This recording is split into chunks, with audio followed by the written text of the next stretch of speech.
Kurma biasa kalau saiz besar dari yang biasa, kemungkinan itu adalah kurma palsu, rasa yang kurang manis berbanding dengan kurma lain dari Mekah atau Madinah, disebabkan musim berbuah adalah terhad dibandingkan dengan permintaan pasaran luar.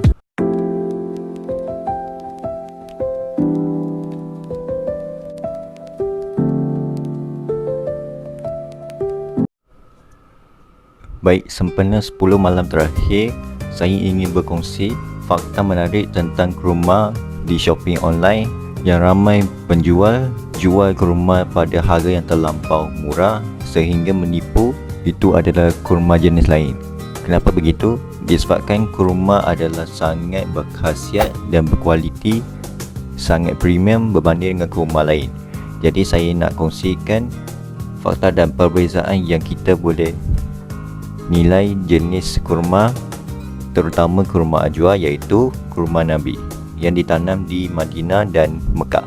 Terdapat 4 perbezaan yang kita boleh bandingkan melalui fakta dan realiti penghasilan buah kurma ini.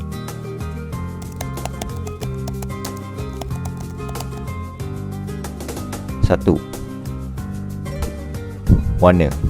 Dari sudut fizikal, warna pada kulit kurma adalah warna hitam sehingga perang gelap, disebabkan buah kurma ini jemur di bawah matahari, dan fakta keaslian memang begitu. Jadi itu adalah realiti dilihat pada warna kulit.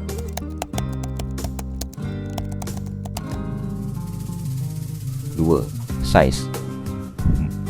Buah kurma ajwa biasanya lebih kecil berbanding dengan kurma biasa. Kurma biasa kalau saiz besar dari yang biasa, kemungkinan itu adalah kurma palsu atau bukan kurma ajwa asli.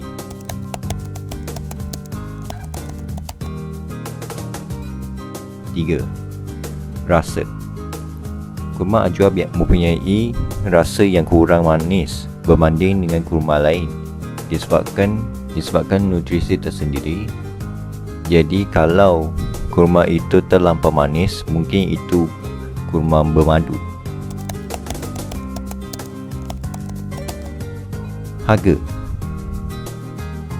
Kurma ajwa yang asli biasanya diimport dari Mekah atau Madinah, disebabkan musim berbuah adalah terhad dibandingkan dengan permintaan pasaran luar. Jadi harga boleh mencecah RM100 per kilogram kerana ladang kurma Mekah dan Madinah kecil berbanding dengan keperluan masyarakat dunia. So itu saja untuk video kali ini. Jangan lupa like dan subscribe. Kita jumpa next video.